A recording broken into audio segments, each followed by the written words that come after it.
Question regarding Sunnah versus Nafl Itikaf while working from home. Assalamu alaikum wa rahmatullahi wa barakatuh. I hope you are well. Wa alaikum salam wa rahmatullah. I am very well, barakallahu feek. I would like to seek guidance regarding Itikaf in a situation where a person works from home and has flexibility in their schedule. If someone has the ability to be present in the masjid for extended periods while continuing their work remotely, for example, attending online meetings or completing work tasks from within the masjid, how should they approach itikaf in this case? Specifically, if a person knows in advance that during the last 10 days, they will still need to attend work meetings, respond to messages, or complete job-related tasks, even though they can remain physically inside the masjid. Should they intend the Sunnah Muakkada itikaf of the last 10 days?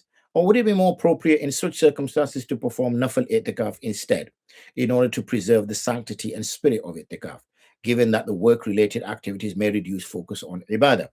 In other words, does engaging in permissible work activities while remaining within the masjid boundary affect the validity or the spirit of the Sunnah Itikaf?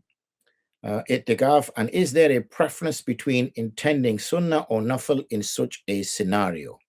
I would greatly appreciate your detailed guidance on how best to balance work responsibilities whilst maintaining the sanctity and objectives of itikaf. Jazakumullah khairan. Wassalamu alaikum wa rahmatullah.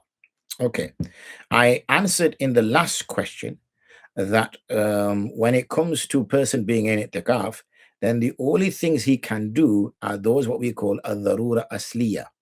Right? These are things which are absolutely necessary for his well-being.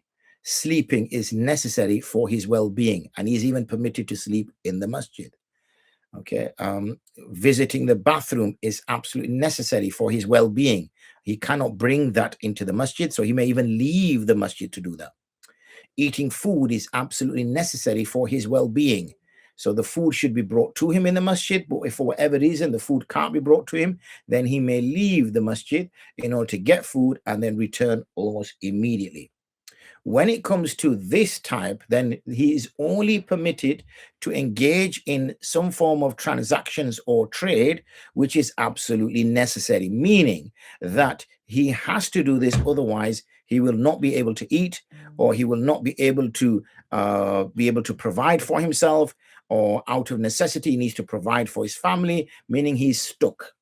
Okay, it's a darura asliya, he is stuck. But even in those circumstances, if say he's securing a deal in order to buy some food, so let's just say he's got no money, but he has some earphones or something at home, so he may say to a brother, look, I need to buy some food, I'm here for 10 days, I don't have any money, I will sell you my earphones.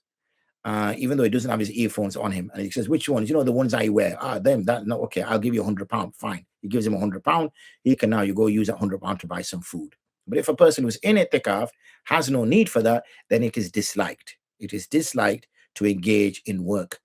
The way this has been described would mean this type of work would be disliked.